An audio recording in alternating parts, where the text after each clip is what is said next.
Bonjour à tous, bienvenue dans cette nouvelle interview. Je suis aujourd'hui avec Fabien Bonneau. Bonjour Fabien, comment vas-tu? Salut Jérémy, écoute, je vais très bien, merci. C'est super, parce que comme ça tout le monde va bien et comme ça tout le monde est content et on commence du bon pied. Exactement. Euh, Aujourd'hui on va parler de toi, on va parler de ton métier. Un métier que encore peu de gens connaissent en France, qui commence tout doucement à se faire voir de plus en plus, puisque de base tu es copywriter professionnel. C'est ça, tout à fait. Et à côté de ça, tu fais aussi de la formation pour les entrepreneurs indépendants, pour les accompagner dans leur stratégie de vente, leur stratégie de marketing, comment trouver des clients, etc. C'est ça? C'est ça, exactement, oui. J'aime bien quand j'ai raison dès le début comme ça. Pour commencer, est-ce que tu peux nous parler un petit peu de comment tu en es arrivé à être copywriter, puis à faire de la formation, comment ce chemin s'est fait pour toi et qu'est-ce qui a fait qu'aujourd'hui tu es l'entrepreneur que tu es? Alors du coup, alors tout le monde dit ça, j'ai un chemin atypique, mais je pense que tout le monde a un chemin atypique. Et Ouais, surtout dans nos métiers. Ouais. c'est ça, c'est ça qui est intéressant. J'ai commencé en tant que graphiste pour les infopreneurs, je faisais des Ok, logos. Voilà, d'accord. donc j'étais spécialisé dans les logos. Mhm. Sauf qu'à un moment donné, j'ai voulu aider les gens encore plus loin, parce que je trouvais que le logo, c'était pas très concret, donc j'ai fait des sites internet. Ok. J'ai remarqué qu'il y avait un problème chez les infopreneurs, c'est qu'ils voulaient créer des sites, des blogs, ils avaient des douleurs techniques à le faire, à pouvoir Hmm. le faire. Mais derrière, ils étaient face à des freelances qui comprenaient pas forcément leur métier, tout ce qui était autorépondeur, etc. Ouais, bien sûr. Voilà. Donc du coup, j'ai utilisé cet avantage-là. J'étais bon techniquement, donc je faisais des sites internet pour les infopreneurs avec la liaison vers l'autorépondeur et tout. Mhm. Ok. Et puis, de plus en plus, est venu à la mode enfin, à la mode, ça existe depuis longtemps, mais voilà, c'est comme le copywriting qui se démocratise, est venu la mode des tunnels de vente, de la Mhm. segmentation, etc. Donc, je me suis spécialisé plutôt après le front-end, tout ce qu'on voit comme le site internet, je me suis plutôt spécialisé en technique back-end, on va dire. Ok. Donc, tout ce qui est tunnel de vente, créer des bons tunnels avec les outils qu'on connaît tous, faire de la segmentation, de la migration Mhm. de listes, enfin, des trucs techniques. Ok. Et puis en fait, ça m'a agacé parce que j'avais l'impression de faire toujours la même chose. Je Et comprends. puis voilà. Puis comme je faisais de la technique, j'étais obligé aussi d'aider les gens. Comme souvent, c'était des gens qui étaient des faux débutants, donc qui connaissaient pas forcément, s'y connaissaient pas forcément en marketing. Mhm. Bah, du coup, je leur donnais des petits conseils en marketing par-ci, par-là. Ok. Et ben voilà. Donc finalement, j'ai fini par m'orienter vers le marketing et petit à petit, j'ai délaissé la technique. Et maintenant, la technique, je la laisse pour les gens enfin, je la laisse à des gens de confiance et Mhm. je fais juste la passerelle. Mais moi, du coup, je m'oriente que sur le marketing. Ok, d'accord. Donc, c'est comme ça que j'ai commencé à accompagner des gens en marketing pour leur expliquer un petit peu comment ça fonctionnait, pour leur faire gagner du temps, enfin, tout ce qu'on fait, nous tous, coach. Mhm. Mais en parallèle, j'ai été passionné par le copywriting depuis 2014 à peu près, tu vois, tout ce qui était psychologie, persuasion, tout le monde a dû le lire, mais j'ai commencé par Influence et manipulation, le livre de Cialdini, Ouais. et tu commences à te dire, ah ouais, l'être humain, il est intéressant à comprendre. Et en 2017, j'ai lancé, en parallèle de mes accompagnements marketing, j'ai lancé une liste quotidienne. Ok. Et donc, j'ai écrit là, à l'heure actuelle, au moment de cette interview, j'en suis quasiment à 1000 emails consécutifs quotidiens. Et voilà, j'ai pris le défi de ne jamais lâcher. Il n'y a eu aucun jour de répit et j'ai toujours écrit en continu. Et puis, ben, forcément, les gens m'ont dit, ah, t'écris bien, sympa, est-ce que tu ferais pas des prestations de copywriting? Donc, au Ouais. début, bah, je me sentais pas spécialement à l'aise. C'était plus une passion, on va dire, Ok. que j'utilisais pour mon marketing. Puis après, bah, je me suis dit, bah ouais, c'est vrai, pourquoi pas. Et ça m'a fait, ouais, j'ai eu un peu le déclic. J'ai eu plusieurs déclics sur le copywriting. Et c'est comme ça que j'en suis venu à écrire pour les autres et en faire ma spécificité. Ok. Et donc, dans ton métier de copywriter, tu es spécialisé dans l'emailing quotidien ou tu fais également des pages de vente, des squeeze pages, des choses comme ça? Écoute, non, en fait, moi, je suis plutôt spécialisé sur des thématiques. Ok. La base en copywriting, c'est de bien connaître son client, c'est Ah, mieux. ça, Hein, parce que si tu le connais nerf de pas la ton guerre. client et que tu as une offre de merde, tu auras beau avoir un copywriter d'excellence, ça fera rien du tout. Ouais. Et comme je suis quelqu'un qui est assez curieux, touche à tout, passionné par trop de choses parfois, euh, bah, je me suis spécialisé en copywriting dans les thématiques que je connais et que j'ai appris à connaître, comme tout Ouais. ce qui est sport, Mhm. donc tous les sports que j'ai fait, que je connais très bien, la musique, et puis tout ce qui va être make money pour faire large, Ouais. l'immobilier, enfin, le marketing et autres. Donc j'ai tendance plutôt à écrire mail page de vente, texte de pub, mais dans des domaines restreints qui sont ceux que je maîtrise. Et là, tu donnes déjà un conseil qui est essentiel pour ceux qui nous regardent ou qui nous écoutent. C'est n'essayez pas de devenir des brutes de marketing. N'essayez pas de devenir les meilleurs dans les emails. Et votre offre, si elle est à peu près bien, elle peut se vendre. C'est la connaissance client, le nerf de la guerre. Putain, on le répète, mais toute la journée, il y a personne qui veut comprendre ça. Mais c'est pas sexy. Bah ouais, mais c'est pas sexy, mais c'est ce qui fait que certains réussissent et d'autres pas. C'est être capable de rentrer dans la tête de ton client idéal, de le connaître si bien que tu connais ses peurs, tu connais ses douleurs, tu connais ses rêves, tu sais où est-ce qu'il veut aller. Et si toi, derrière, tu es capable de lui donner ça, si tu as ce talent-là ou alors si tu l'as développé, la personne, en fait, t'arrives et tu lui dis, bon, je sais précisément où ça fait mal, je sais précisément comment te l'enlever. Est-ce que tu veux? Bah oui, évidemment que je veux. Tout de suite, je veux. Enlève-moi cette douleur tout de suite. Où est-ce que je signe? C'est exactement ça. Et en copywriting, il y a cet exemple, si tu veux, toujours qu'on utilise du mec qui arrive et quand il fait pipi, ça brûle et il arrive dans la pharmacie parce qu'il a des problèmes comme ça. Et tu sais, il rentre, il dit, est-ce que vous avez une solution? J'ai ça. Et genre vraiment, il a mal, il souffre, c'est urgent. Et tu sais, on en rigole toujours, le pharmacien qui répond, oui, alors je sais exactement ce que vous avez, j'ai exactement le produit pour vous soigner, mais d'abord, vous allez suivre une semaine où je vais juste vous donner du contenu pour pas que vous me preniez pour un charlatan. Soit tu sautes par-dessus le comptoir et tu tues le mec, soit tu vas dans la pharmacie d'à côté. Exactement. Et là, il y a une leçon de marketing qui est importante. C'est que si tu comprends la douleur et que tu as la solution pour la personne en face, et pour ça, ça passe par une connaissance client extraordinaire, et notamment les copywriters comme toi l'ont compris en étant très pointus sur des sujets très précis, en fait, les gens veulent acheter tout de suite. Tu n'as plus besoin de t'emmerder avec des séquences à rallonge, en fait. Ouais, et puis moi, du coup, les gens, pour leur faire comprendre ce que c'est que l'avatar client, son client idéal, enfin comment il est, je le compare avec le meilleur ami. Parce que souvent, on dit il faut le connaître mieux que sa propre mère, mais moi, je trouve que c'est un concept C'est un peu compliqué parfois, ça. un peu complexe parce que voilà, il y a autre chose qui rentre en jeu. Alors que le meilleur ami, c'est quelqu'un qui à la base on ne connaissait pas du tout et qu'on a appris à connaître. Peut-être qu'on a été maladroit dans certains propos de temps en temps, donc comme avec son client idéal. Et puis au fur et à mesure, on apprend à mieux le connaître, donc on est meilleur. Mais pour autant, c'est pas un exercice figé, genre j'apprends à connaître mon client idéal et puis ça y est. Je l'utilise comme ça. Non, c'est un meilleur ami, donc tu apprends toujours à le connaître. Ton meilleur ami, tu te dis pas, du travail long alors est-ce terme. que j'ai besoin de mieux le connaître? Ouais, ça se fait au fur et à mesure. Exactement. Ça passe par quoi les gens qui travaillent avec toi, toute cette connaissance client? Vous misez sur quoi sans rentrer forcément dans les détails parce qu'après, il n'y a pas tout le monde qui va pouvoir suivre. Mais globalement, quand tu dis travailler la connaissance client, ce qui est effectivement essentiel dans ce que tu fais, ça passe par quel genre d'action? Alors la première, quand je travaille pour un client, déjà je vais lui demander tous les feedbacks que lui il a de ses clients, enfin qu'il me les décrive à moi pour me les transmettre évidemment.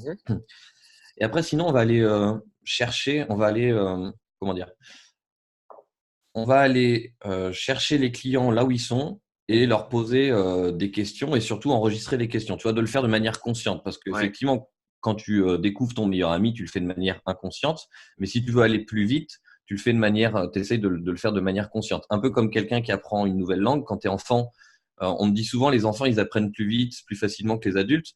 En soi, c'est pas vraiment vrai. Ils apprennent naturellement, mais il leur faut quand même 6, 8, 10 ans pour apprendre correctement une langue. Un adulte, s'il le fait de manière consciente et qu'il amorce enfin, tu vois, il travaille le problème plus en profondeur, il peut être bilingue en un an, 2 ans. Donc, là, on va faire un peu la même chose, c'est qu'on va aller chercher le client, mais au lieu juste de se fier à son instinct, on va aller chercher les réponses. On va aller se dire, mais quels sont vraiment ses problèmes et pourquoi il a ce problème? Qu'est-ce qu'il a eu comme vécu avant? Et donc, soit on va lui poser les questions directement. Je vais conseiller aux gens d'aller, je sais pas, par Skype, tu échanges avec eux ou sur des événements, tu échanges avec eux. Mais tu poses des questions qui sont vraiment ciblées et ouvertes et tu vas écouter les réponses. Si j'avais un conseil, ça serait ça, c'est l'écoute active.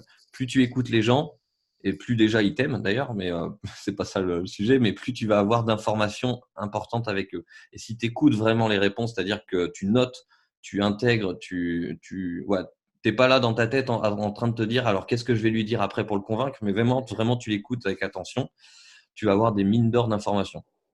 Et après, tu peux le faire évidemment par sondage, par recherche sur des groupes Facebook, sur la Fnac, sur Amazon, enfin partout où les gens sont. Après, c'est des techniques. Partout, ils parlent de leurs problèmes précis et ils essaient de l'expliquer avec leurs mots, etc. C'est ça. Ok. Et donc, en plus de ton métier de copywriter, tu fais aussi de la formation aux entrepreneurs. Oui, oui, oui, depuis peu, on va dire depuis 1 an et demi, 2 ans, Ouais. je fais. C'est le parcours classique. Tu as aidé des gens et à un moment donné, tu as envie d'en aider un petit peu plus. Donc, tu essayes de trouver d'autres moyens. Et puis, le système d'information, de formation comme ça est pratique. Ok. Est Ok. pratique. Quel genre d'entrepreneurs suivent ce que tu fais et lesquels t'aident le plus? Alors, je pars du principe que souvent, on a tendance à attirer à soi des gens qui nous ressemblent, hein, Mhm. par la nature. Du coup, moi, les personnes que j'aide le plus, c'est les gens qui ont compris que le moyen le plus rapide de gagner sa vie sur Internet, donc des Mhm. entrepreneurs, c'était de vendre son temps. Ouais. Il y a un gros concept qui part du principe que de toute façon, à la base, tout le monde vend son temps. Même quand Mhm. tu fais un infoproduit, même quand tu fais un lancement, tu es obligé d'y passer du temps quand même assez Ouais, bien conséquent, tu es sûr. obligé de suivre le truc.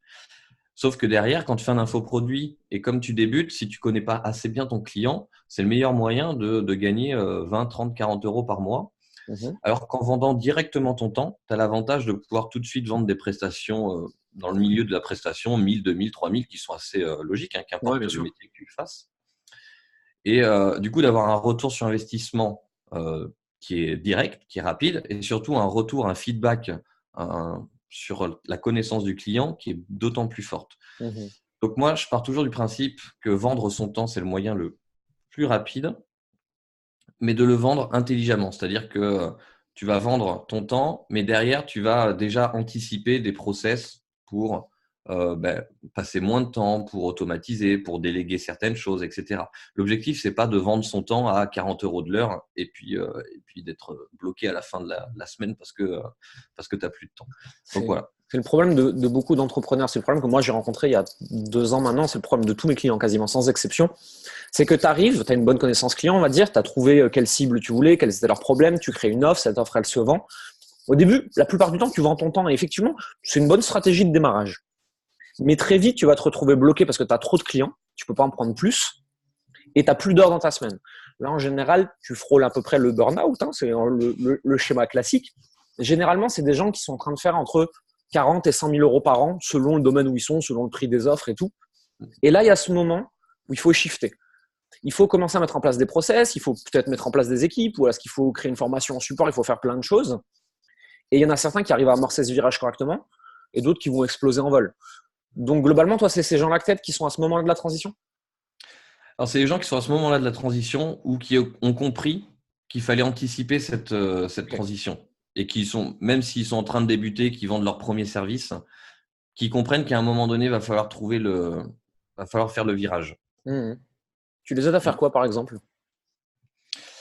Du coup, on va réfléchir à déjà quand tu as dans ton activité, déjà de faire le tri. Tu vois, j'avais sorti un atelier sur la productivité et je Mmh. trouvais que la productivité, c'était un domaine qui était mal enseigné où on t'enseigne comment en faire plus en moins de temps. Ouais. Ce qui je trouve assez aberrant. Moi, je trouve qu'il vaut mieux se dire, alors, comment je peux enlever une majorité des actions que je fais qui servent à rien Mmh. pour me concentrer sur celles que j'aime vraiment faire et sur lesquelles je suis vraiment bon. Ouais.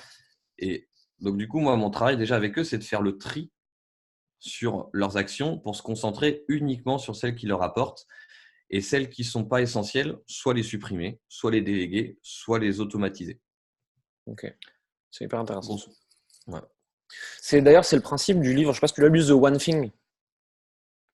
Si, j'ai commencé à le lire là, il n'y a pas longtemps. C'est Je pas crois que je l'ai pas Cal, terminé. je sais plus si c'est Cal Newport maintenant ou c'est quelqu'un d'autre qui l'a écrit, celui-là maintenant j'ai un trou de mémoire. Mais effectivement, c'est l'idée de se concentrer sur une chose à la fois et d'être vraiment bon dans cette chose. Et avec tout ce qu'il explique sur le fait de faire du multitâche, à quel point ça te bousille le cerveau et en fait tu fais tout nul au lieu de faire tout C'est bien ça. et tu finis par perdre plus de temps que ce que tu en aurais gagné. Est-ce que c'est un problème récurrent ça chez les personnes que tu aides? Ah bah, oui, non, c'est même tout le monde. Et puis, je vais pas le cacher, ça a été moi aussi dans mes débuts. Je suis une catastrophe avec ça. Bah, surtout quand tu es un touche-à-tout, que t'es curieux, que tu as envie de toucher à tout, bah, du coup, qu'est-ce que tu fais? Bah, tu te lances sur plein de trucs à la fois. Et puis, à un moment donné, tu prends du recul, tu te dis, mais Fabien, c'est pas possible. Tu peux, tu peux pas continuer comme ça.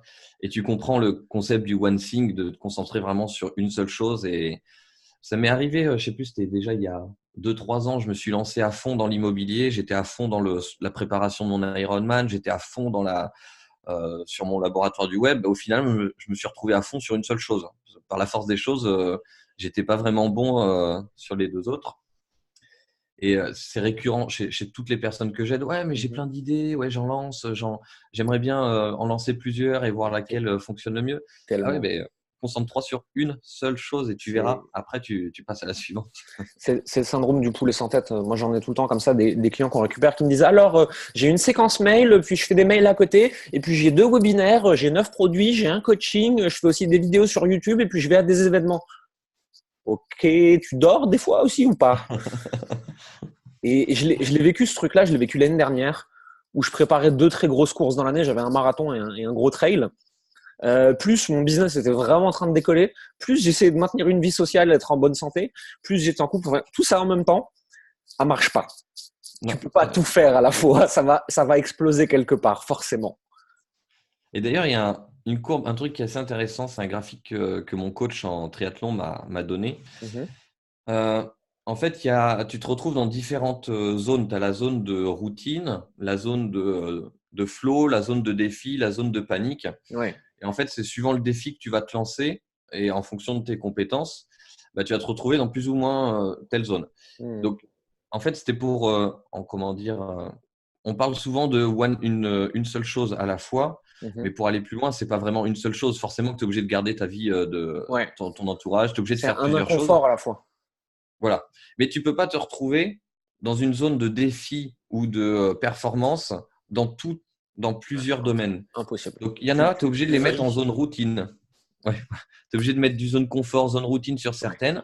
Et sur certaines, tu vas te mettre en zone de défi, mais pas sur toutes. Et c'est là que le one thing intervient, c'est que ta zone de défi, elle est sur un seul et unique projet. Ouais. Et les autres, tu les mets en routine. Ouais, j'ai vu tellement chez nos clients, mais moi j'étais comme ça aussi, où tu veux tellement progresser dans tous les aspects de ta vie en même temps, que c'est même plus la zone de défi, c'est que dans les zones de panique permanente sur tout. Mais en fait, tu n'as plus aucune paix intérieure. Tu es en train de péter un plomb sur tout en permanence. Ça te fait prendre de très mauvaises décisions parce que tu ne te bases plus sur les bonnes choses, genre ce que tu aimes ou ce qui rapporte le plus d'argent. Mais tu essayes toujours d'en faire plus. Et c'est là que les gens explosent. On l'a vu trop souvent, malheureusement. Complètement d'accord. Donc, c'est bien. Donc, il y a des personnes qui sont dans cette situation. Vous allez voir Fabien et on va vous expliquer pourquoi tout de suite d'ailleurs. On se parle aussi pour ça justement aujourd'hui parce que tu es en train de lancer un nouveau produit, une nouvelle formation, justement à destination des gens qui sont pile dans cette situation. Est-ce que tu peux nous en parler? Oui, en fait, le but, c'est de faire le lien entre moi, le parcours que j'ai eu et que d'autres gens ont, c'est-à-dire que j'ai changé plusieurs fois de métier, je me suis cherché, etc. Et donc, à chaque fois, j'ai été obligé d'attirer des clients. Donc, il a fallu que j'aille en chercher. Et comme je ne suis pas le mec, le mec hyper à l'aise, genre si je suis en événement, je vais plutôt être assez calme. Je suis pas le mec qui se vend facilement. Tu vois, j'ai cette petite timidité. Et donc, j'ai été obligé de trouver à chaque fois des moyens que les autres n'utilisent pas parce que les autres ont plus de charisme sur certains créneaux. Ouais. Alors que moi, c'était pas mon cas. Donc, il a fallu que je trouve des solutions invisibles, on va dire underground, sous-marin, pour aller chercher des clients. Donc, c'est à la fois lié ce côté-là de recherche de clients avec mon métier de copywriter où il faut que j'apprenne à décrypter la psychologie humaine, pourquoi les gens prennent des décisions, qu'est-ce qui va les convaincre. Et j'ai lié un petit peu les deux pour aider justement les coachs, thérapeutes, prestataires de services, consultants et puis tous les termes que tu veux, tous les gens qui vendent leur temps, à aller chercher des clients, mais de manière intelligente pour automatiser au fur et à mesure leur process et éventuellement arriver ensuite à faire les choses de manière tu vois, sans être débordé, de pouvoir avoir cette liberté, parce que finalement, tous ceux qui entreprennent, c'est pour être plus libre, hein, c'est pas pour se construire un nouveau métier. Voilà. Mais d'arriver à se vendre correctement aux bons clients et pas se retrouver confronté aux clients qui vont te demander un devis, qui vont jamais te donner de réponse, qui vont dire « Ah bah ouais, mais moi, je pensais que ça prenait 3 heures et pas 4 heures. Voilà, votre tarif horaire, il est cher. » Enfin, ouais. Ouais, c'est nos préférés, ceux-là. Et de toute façon, moi, en fait, j'ai un truc simple que je dis à nos clients, c'est que si la personne en face, elle te dit « Oui, alors envoyez-moi une proposition ou un devis », c'est qu'en fait, juste, il n'ose pas dire non, déjà, de toute façon. Hein, donc, tu dégages cette personne, tu ne prends pas plus de temps. Mais effectivement, il y a tout un tas de conseils, il y a tout un tas de choses pour apprendre à vendre différemment, à utiliser son temps différemment et à pas se faire avoir par les clients dégueulasses que tu n'as pas envie d'avoir en fait. Exactement. Et puis après, j'ai envie de te dire, il vaut mieux laisser ces clients-là, hein, qui représentent quand même une grosse majorité, à ceux à ceux à qui ça plaît de vendre leur temps à l'heure, quoi. Enfin, Ouais, enfin, je suis pas sûr que ça leur plaise, mais bon, s'ils n'ont pas le choix, c'est pas tellement ton problème dans ce cas-là, quoi. C'est le leur, hein. C'est eux qui décident après. voilà, exactement. Après, voilà, le truc, c'est que quand tu te retrouves avec des clients, je vais peut-être trop en dire, mais c'est pas grave. Quand tu te retrouves avec des clients qui rechignent, qui négocient, etc., c'est que souvent, tu es face à des clients dont le problème n'est Pas pas douloureux. suffisamment douloureux. Voilà. On revient Toujours, toujours à la c'est même chose. toujours pareil. Le problème, il doit être urgent et douloureux, sinon c'est pas le bon client. Voilà, tu vendras pas les services d'un serrurier à quelqu'un qui a la clé de sa porte, hein. Par contre, celui qui arrive le dimanche soir, histoire véridique, hein, à 19h Je avec l'ai vécu aussi. ses enfants d'1 an et 3 ans qui râlent dans la voiture et que tu n'as pas les clés, que tu les as oubliées à 400 km, ben là, le serrurier, il a tout son sens. Non, mais pareil, et quand la nuit du samedi au dimanche, à 5 heures du matin, tu te rends compte que tu as perdu tes clés, que t'es un peu bourré, que tu es devant ta porte, que tu veux qu'une chose, c'est rentrer dormir. Je peux te garantir que le serrurier où tu aurais rechigné à 50 balles sur le reste de la journée, le mec, il peut te demander 800 ou 1000, tu payes. Tu veux aller dormir, t'en as rien à foutre. Tu veux juste la résolution du problème. C'est la meilleure leçon de vente du monde. Si c'est urgent et douloureux, les gens, ils payent. Ils veulent la réponse tout de Exactement. suite. Donc, c'est ce que tu leur apprends à faire. Exactement, c'est ça. C'est un très bon résumé. Comment elle s'articule cette formation que tu lances? À quoi ça ressemble? C'est-à-dire des gens, ils viennent, ils ont décidé qu'ils voulaient cette formation, qu'ils voulaient travailler avec toi, etc. Ok, ils payent. Comment ça se passe ensuite? Alors du coup, c'est construit sur 7 semaines. Mhm.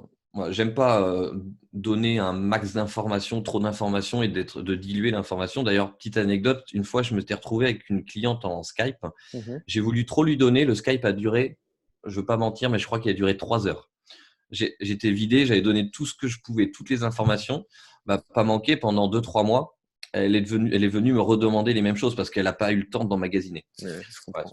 Donc, anecdote à part, l'objectif du coup, c'est que j'ai fait ça sur 7 semaines. Et donc, chaque semaine, on va parler d'une thématique, on va aborder un sujet. Et le premier, c'est soi-même. Mhm. Donc, qu'est-ce que je veux vraiment faire? Pourquoi est-ce que je veux le faire? Voilà. Il y a tout un tas d'outils qui permettent d'aller sélectionner vraiment ce qu'on veut faire, se poser les bonnes questions. Ensuite, on se concentre, on l'a dit, hein, sur le client, qui il est, qu'est-ce que je peux lui apporter, quelle est sa douleur, etc. Tout ce genre de trucs. Ensuite, on va se concentrer sur l'offre, hein, c'est un petit peu essentiel. Comment construire une bonne offre pour qu'elle soit bien perçue, pour que les gens qu'elle soit irrésistible, qu'ils aient envie de passer par ton offre et pas aller comparer avec d'autres devis ou je sais pas quoi chez les Mhm. autres. Ensuite, on se concentre sur comment aller chercher les gens, où est-ce qu'ils sont, les méthodes pour aller les chercher, pour voilà, éviter les méthodes du style oh, regarde, j'ai sorti une nouvelle page Facebook, viens liker ma page, elle est géniale. Tu J'en vois, peux plus. éviter tout ce. J'en peux plus de ça. J'ai des demandes de like de page. Je pense que j'en ai 50 par jour. Mais je les lis même pas. Ouais, Ah ben moi, je vais plus loin que toi. Moi, j'ai un principe. Si la personne, elle vient de m'ajouter et qu'avant de m'avoir dit bonjour, elle me demande de liker sa page, je la bloque. Je veux plus de ces gens. J'en peux plus. Ils me rendent ouf. Ouais, ça enlève un petit côté humain, on va dire, hein. Ça fait surtout bonjour, je suis là pour te coller ton like dans la gueule, hein. Un peu. Qui n'a pas de valeur si tu n'es pas un bon client. Enfin, bref, Et en on pourrait plus, débattre longtemps. ouais, on pourrait. Ouais. Et du coup, après, je leur parle de tout l'aspect vente. Mhm.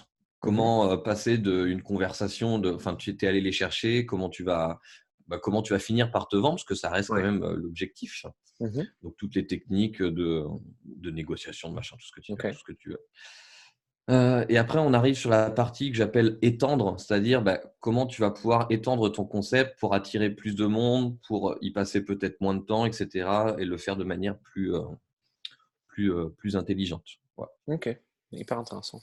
C'est à peu près ce qu'on fait nous en coaching, en accompagnement, etc. Mais sauf que du coup, là, toi, tu l'as condensé dans une formation en 7 semaines pour que les gens, ils aient au bout de 7 semaines le truc clé en main pour dérouler tout le process et arrêter de faire des bêtises avec leur temps Voilà. et leurs clients.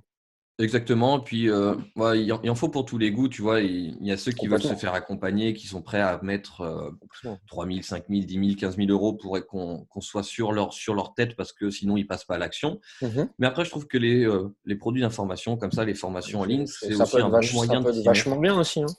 Voilà. Puis, il y en a beaucoup qui arrivent à être méthodiques, à s'y mettre, à appliquer les trucs. Et du coup, ça fonctionne très bien. Puis, ça a Mhm. l'avantage d'être souvent euh, bah, c'est souvent le budget juste avant l'accompagnement, tu vois, ça te permet de… C'est surtout que quelque chose d'important que tu as dit ici, c'est que tu l'as condensé sur cette semaine. Nous, les gens qui viennent avec nous en accompagnement, il y a une formation en support, tu vois, pour qu'ils accèdent à l'info. Il y a 12 heures de formation. C'est pas pour rien qu'on l'a mis sur un an, tu vois. C'est-à-dire que quelqu'un qui a besoin d'avoir des résultats dans les 2 semaines, je lui déconseille de venir chez nous. Si tu arrives dans l'urgence, chez nous en accompagnement, c'est pas le bon délire, hein. On va faire tout restructurer, etc.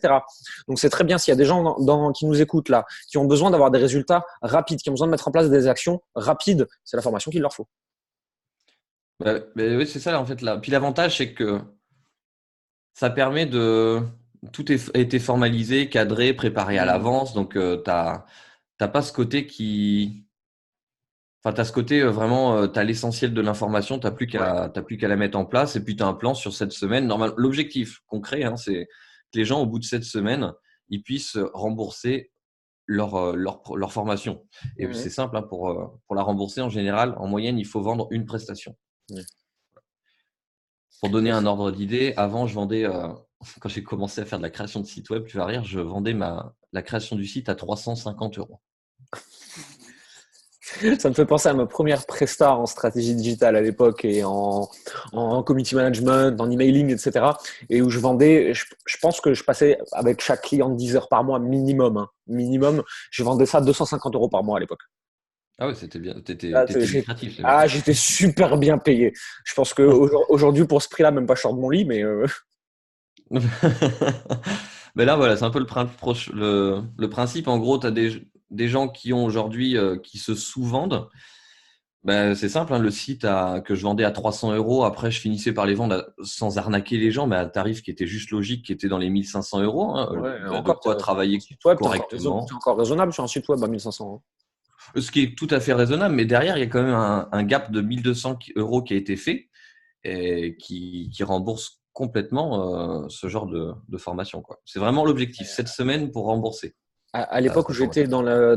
dans la strat digitale, notamment pour des grandes marques à Paris, des grands groupes, etc., j'ai vu passer un site qui a été vendu à Chanel pour une OP, hein, donc c'est un site éphémère, 100 000 euros.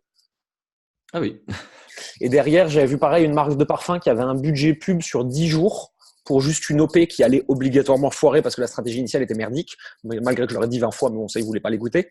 40K, ils ont cramé en 10 jours pour un truc sans résultat. ah, C'est quand tu vois dans ces grandes entreprises les budgets, tu te dis, et nous à côté, quand on démarre, nous, entrepreneurs indépendants, maintenant, ça vend des trucs 100, 200, 300 balles, c'est criminel, il y a un problème. Il y a quelque chose d'intelligent à faire entre les deux, quoi. exactement. Et d'ailleurs, j'ai un concept pour ça qui s'appelle le mid-ticket. Qu'est-ce que c'est? Il y a une grosse mode en ce moment, en tout cas, c'est marqué, Ah, putain, le high c'est ticket. explosé, le Ah! high ticket. Et moi, j'aime pas le high ticket pour une raison toute bête. C'est pas une histoire de tarif, c'est une histoire de concept. C'est qu'on vient dire aux gens, il faut que vous vendiez vos services chers. Grosso Ouais. modo, c'est ce qu'on dit. Sauf que pour moi, c'est un problème. Tes services, tu les vends pas cher. Déjà, tu vends une valeur, tu vends une offre, et tu la vends pas cher, tu la vends à sa juste valeur. Et À donc, moi, hauteur du l'idée, problème que c'est tu résous. voilà, exactement. Donc moi, l'idée, c'est de dire aux gens, vous vendez votre offre à sa juste valeur. Sa juste valeur, si c'est 1000, c'est 1000. Si c'est 10 000, c'est 10 000. Mais il n'y a pas de notion il faut absolument de vendre cher aux clients. Il y a une anecdote que j'utilise toujours quand les gens viennent me faire chier avec ce putain de terme de high ticket. C'est si j'ai en face de moi un mec, je sais pas moi, du Qatar. Le mec, il fait 1 milliard. Il a un problème qui lui coûte 100 millions. Ce problème, je lui résous en 1 minute et je lui demande 1 million. Est-ce que je suis à étiquette? Parce que le mec, je lui ai coûté 20 cents en fait, en réel. Pourtant, moi, je viens d'encaisser 1 million en 1 minute. Est-ce que je suis à étiquette ou est-ce que je suis juste quelqu'un qui sait vendre au bon prix le bon produit, etc. Tu vois, c'est à étiquette par rapport à quoi? Ça veut rien dire ce terme. C'est ça. Mais ça fait suite à une logique qu'on voit depuis plusieurs années sur Internet. C'est que tu vends une technique, tu vends une mécanisation, tu vends un concept Le qui nouveau mécanisme. attire. Voilà. Et sauf que les gens, du coup, se focalisent sur la technique, sur le mécanisme, plutôt que sur le fond du problème. Voilà. Mhm. Et ils font des mauvaises associations. Ils se disent, ah ouais, tiens, aujourd'hui, je vendais à 500, maintenant, je vais vendre à 10 000. Bah ouais, mec, mais est-ce que tu apportes vraiment la valeur? Est-ce que tu es à l'aise avec ça? Est-ce que derrière, tu aides vraiment la personne Est-ce que tu es à capable d'apporter 10 000 de valeur si tu vends un 10 000? Et encore, si tu vends un 10 000, c'est Ouais, 100 000 de valeur qu'il faut que tu apportes au minimum, hein. exactement. 10 000 à court terme et puis et plus après. Exactement. Ok, cool. Ce lancement, c'est intéressant la façon dont tu l'as fait parce que bon, tu vas le faire sur ta propre audience, ta propre liste, etc. Mais tu vas aussi le faire avec des partenaires. Ouais, je vais le faire avec des partenaires parce que je pense que ça peut, je pense que ça peut être un bon deal. J'aime bien et j'aime pas les lancements avec partenaires. Je trouve que cette notion de, par exemple, les lancements orchestrés, parce que souvent on associe partenaire à lancement orchestré. Ouais, non, ça. Voilà. Et les lancements orchestrés ont un petit peu pourri ce côté partenaire, surtout qu'en plus il y a des partenaires qui ne te payent pas. Enfin bref, c'est un peu le bordel. Mhm.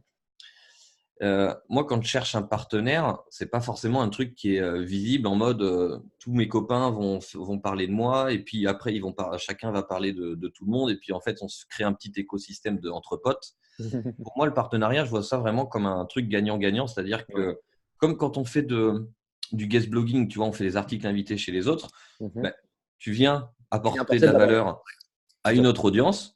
Et l'autre audience, du coup, bah, tout le monde est gagnant en fait. Pour moi, c'est ça un vrai partenariat. Et Mhm. c'est pour ça que là, j'ai choisi quelques partenaires, mais vraiment des gens que moi, je connais personnellement, avec qui je m'entends. Il n'y a pas 40 partenaires. Mhm. Je ne sais plus combien j'en ai, mais je crois que ça doit être de l'ordre de 4-5. Tu vois, Ouais. c'est assez dense, assez condensé. Et ouais, l'objectif, c'est vraiment d'aller travailler avec des gens de confiance Mhm. qui vont faire non pas ma promo, mais qui vont apporter de la valeur aussi à leurs clients avec un truc qui est complémentaire à ce que eux proposent. Mhm. C'est comme ça que je vois le partenariat. Pour ceux qui nous écoutent et nous regardent, moi, la liste de partenaires, je l'ai vue en partie. Et effectivement, il n'a pas rameuté tout Internet pour dire on va coller de la formation à tout le monde. Il a pris des gens qui ont une démarche connexe à la sienne, je confirme. Est-ce que je pense que c'est important que les partenaires qu'on prend soient alignés avec nous, ce qu'on est. Parce que sinon, il y a un moment donné, il va y avoir un conflit d'intérêts. Complètement. Moi, de même, enfin, tu le sais, je fais pas de partenariat, je fais pas d'affiliation, etc. Par contre, il m'arrive régulièrement de recommander des gens, comme le but de ce qu'il y avait aujourd'hui, parce qu'ils ont des trucs à offrir qui sont intéressants, qui sont des trucs que je fais pas forcément, qui sont peut-être pour d'autres gens ou d'une autre façon. Mais c'est des gens dont je connais le travail et que j'ai envie de recommander, j'ai envie de les mettre en avant. D'ailleurs, on est en train de préparer une liste des gens qu'on recommande par sujet avec Florian, mon associé. Parce que comme ça, on va gagner du temps. On dira, voilà, vous nous demandez tout le temps, voilà, c'est eux qu'on recommande. Les autres, faites ce que vous voulez, je les connais pas. Mais effectivement, tu joues ta réputation quelque part. Tu Oui, c'est ça. t'associes à des gens, et on s'associe pas à n'importe qui. Et ça, je pense que c'est encore une leçon que les gens peuvent retenir aujourd'hui de cette interview, c'est que entoure-toi et travaille avec des personnes qui sont alignées avec ce que tu fais, qui peuvent t'apporter de la valeur et qui t'en apportent aussi. Et comme ça, tu vas faire grandir l'écosystème et tout le monde va aller faire quelque chose de mieux. Et on n'est pas là juste là pour vendre des fois une formation de plus ou une de moins, parce qu'en fait, on s'en fout arriver à un certain stade. C'est ça. Et puis, je pense que les partenaires, au-delà, là, par exemple, pour lancer une formation, c'est important de travailler, d'avoir une équipe, d'avoir des partenaires. Par exemple, aujourd'hui, je te disais tout à l'heure, je fais plus de technique. Mhm. Mais du coup, j'ai quelqu'un de confiance à qui Et on fait- je refile le travail si jamais elle est intéressée. Et Mhm. c'est une sorte de partenariat. Évidemment qu'on s'est mis d'accord entre nous sur ce que ça a rapporté à cette personne, ce que ça me rapportait à moi. Oui, bien Mais sûr. voilà, il y a une notion de valeur. Quelqu'un vient me voir, il a besoin de quelque chose, je peux pas lui plus le proposer. Donc, je redonne à quelqu'un de confiance et puis Mhm.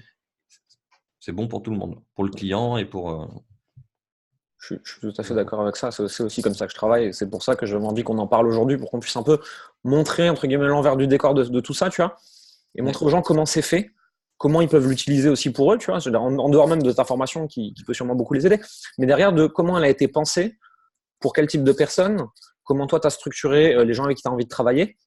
Et donc, c'est comment les gens en fait qui nous suivent peuvent s'inspirer de ça aussi. Parce que D'ailleurs, c'est finalement, marrant. vas-y. Non, c'est marrant que tu parles d'inspiration et de partenaire parce que effectivement, elle a été construite pour des coachs, des thérapeutes et autres. Mhm. Mais il y a un moment, il y a un des partenaires, il me dit bah oui, mais moi je suis dans le e-commerce. Et je lui fais bah, du coup, ça peut être cool. C'est un bon moyen aussi, toutes les techniques que j'enseigne pour aller aborder les gens. Mais même si c'est pas des clients, que c'est des partenaires, que c'est pour créer tu vois, tu veux faire du e-commerce en dropshipping, mais quelque chose de sérieux, tu veux trouver un fournisseur français ou autre, Mhm. eh ben, les démarches vont être les mêmes. Ça va être une sorte de client partenaire, mais la démarche est la même. Mhm. Pour ceux qui nous écoutent et qui connaîtraient pas le dropshipping, s'il y en a encore, dropshipping, c'est du e-commerce, c'est juste que tu détiens pas tes stocks et quand la commande elle est passée sur ton site, c'est directement le fournisseur qui l'envoie. On a vu tout le mauvais côté du dropshipping ces dernières années avec AliExpress, etc., avec des trucs absolument dégueulasses revendus 27 000 fois le prix. Mais aujourd'hui, on peut faire du vrai beau dropshipping, c'est de la sous-traitance juste finalement, et on peut faire des trucs extraordinaires. Et il y a plein de marques, notamment dans le vêtement en Europe, qui ne produisent pas leur marque et qui ne détiennent pas leur stock. Et des grosses marques en plus. Hein. Tu balanceras pas les noms. Je balancerai pas les noms parce que sinon je vais me faire dégommer. Mais j'ai été 5 ans, 6 ans dans la mode, dans le vêtement, etc. J'ai vu des marques genre Fashion Week, mais de ce niveau-là, qui par exemple, leurs gants, pour ne citer que ça, c'est pas eux qui les fabriquent. Ils font juste poser leur logo dessus à la fin. Et certains ont leur stock eux-mêmes, d'autres même pas. Hein. Mais au Et c'est final, tout le monde est content parce que le fournisseur, t'as un bon produit, c'est voilà, tout ce qui compte à la fin en fait. C'est est-ce le que le client, le produit est de qualité? fournisseur, tout le monde. Ouais, bien sûr. C'est voilà, encore une bonne leçon. Si tu fais un bon produit, le comment tu l'as fait, tout le monde s'en fout. Exactement. Est-ce que tu voudrais ajouter quelque chose pour finir cette interview à ceux qui nous suivent par rapport au lancement de ta formation ou par rapport à un conseil que tu voudrais leur donner? Un conseil que je voudrais donner, alors du coup, ça va au-delà un peu de cette formation, mais Mhm. c'est que une des plus grosses, un des plus gros avantages, enfin, en tout cas, un truc qu'on peut mettre en place, c'est agir. Hein. En fait, les gens ont trop vite tendance à se concentrer sur, je sais pas, ils mettent toute leur énergie sur une offre, sur un machin, sur un. Et puis après, ils vont arrêter, genre, ça a fonctionné ou pas fonctionné, ils vont arrêter. Alors qu'un entrepreneur, je pense qu'il est là pour agir, c'est-à-dire que ça fonctionne ou que ça fonctionne pas, il va toujours relancer, lancer des choses. Il va toujours agir, il va jamais, je sais pas comment dire, mais j'ai plein de clients qui sont comme ça, qui, tu sens que ça rame, que ça traîne, mais que c'est pas pour des raisons de temps, mais Ouais. que c'est pour des raisons de blocage. Et ah ouais, mais attends, mais c'est compliqué. Ah ouais, il faut que je le fasse. Ils vont le mettre sur la to-do list, etc.